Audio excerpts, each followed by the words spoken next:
Hello, I'm Bernard Keavy. Now, there are 5 questions up here which I'm going to ask you about your marketing. And the question is, are you doing all of them? And if you answer no to any of them, or if I asked you to score yourself out of 10 as to how good you think you are at doing them, and you scored yourself less than 7, for instance, then it might be worth you having a look at our free 5-day Sell More Stuff challenge, because we're going to cover all of these areas. We're going to give you workbooks, resources, and instructions as to how to do these things. Won't cost you anything. It's free. It's a 5-day challenge, and at the end of it, if you can find, say, an hour a day for 5 days, then we guarantee that you'll sell a lot more at the end of it than you are doing at the start. So the 5 questions are, first of all, have you clearly identified your ideal customer or client, your target customer or client? And when I say clearly identified, what I mean there is, do you know their demographics? So things like where they live, what they do, how much they earn, what age they are, etc., that sort of thing. And also their psychographics, which is basically what would make them buy. In other words, what's going on in their head, the conversation in their head. And typically that would be an issue, a problem, a concern they've got that they haven't got a solution to, because people tend to buy to solve pain 2/3 of the time. Sometimes it's to achieve pleasure 1/3 of the time, but 2/3 it's to solve a pain. So have you clearly identified a target niche, ideal customer or client? Now, the reason that's important is because if you have, you can position yourself as an expert or a specialist. And basically people like to buy from experts or specialists, and they don't really choose to buy generally from generalists. So you can position yourself as a specialist, which leads on to my next question. So question 2 is, have you differentiated yourself from other businesses that you might see as competitors? And do you communicate that difference effectively to the outside world? Again, that's a yes or no. And even if it's a yes, how effective are you at doing that? You know, would you say you're a 4, 5, 6, 7, or a 10? So have you differentiated yourself? Do you get that message out there, and are you highly effective at it? Now, the reason that's important is because what we have here is called a demand curve. This is the price in pounds or dollars up here. This is the amount that you'd look to sell along here. And generally what happens is, if you lower your price, you expect to sell more, and if you increase your prices, you'd expect to sell less. Now, if you don't differentiate yourself, you have what's called a commodity, which is the green one. And what that means is that, first of all, you're only charging low prices to sell any amount.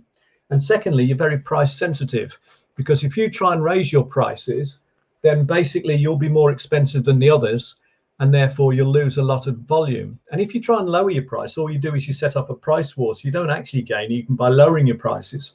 So this tends to be, if you're not differentiated, it tends to be you're competing on price, and everyone's competing on fairly low prices and low margins. If you differentiate yourself, however, you end up with what looks like the red line. And that one is much, much better, because 1, you can charge higher prices for any given amount that you sell.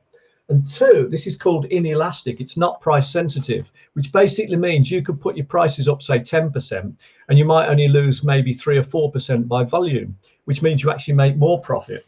So you've now got scope to charge higher prices and to raise your prices, but you can only do that if you differentiate yourself.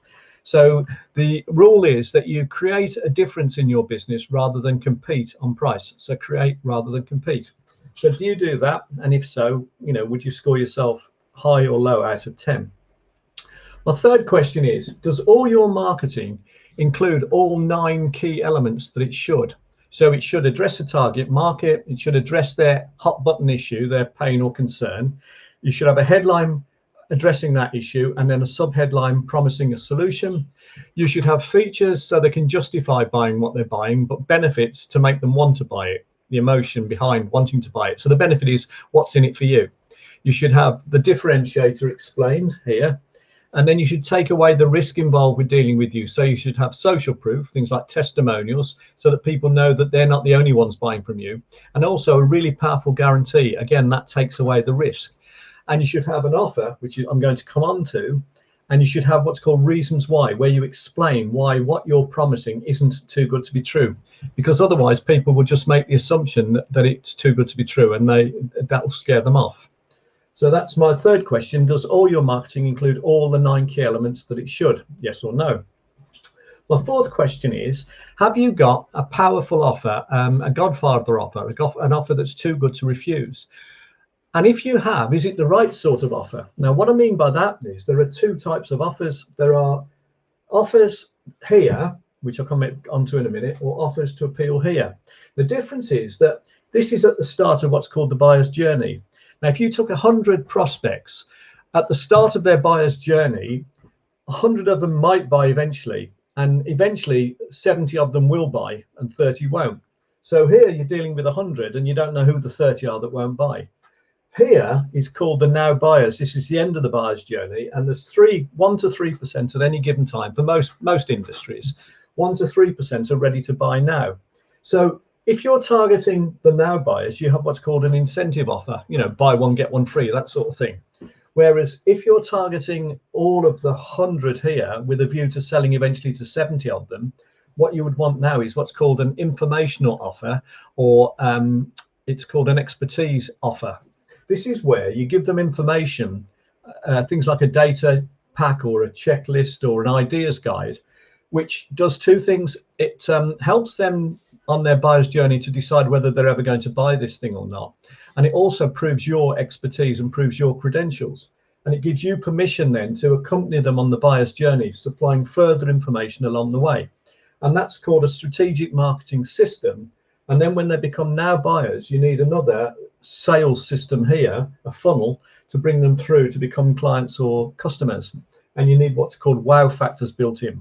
So the question then is, have you got the right sort of offer here, or have you got both for the future buyers and the now buyers? So have you got an incentive offer and an informational offer? And then the last question is, have you got any sort of system in place to track people along the buyer's journey and through the sales funnel? So in other words, you need a process where you attract them in first of all, and then you can make regular contact with them to nurture them along the way. So there's the 5 questions. If you've answered no to any of them, or less than say 7 or 8 to any of them, then you might be interested, as I said earlier, in looking at our Sell More Stuff challenge. So go to https://www.bernardkeevymentor.com and then / and then it's SMSC, which stands for Sell More Stuff Challenge -Bernard-Keevy. Now, can I just stress it's free, and you'll get all the sort of resources and backup and workbooks, etc., that you need to help you do this. And the guarantee is you will sell more at the end of 5 days than you would have done beforehand, because you'll know a lot more about extra things you could be doing. So I hope you found that interesting and useful, and thank you very much for watching. And obviously any comments, shares, likes, observations, all welcome. Thanks very much.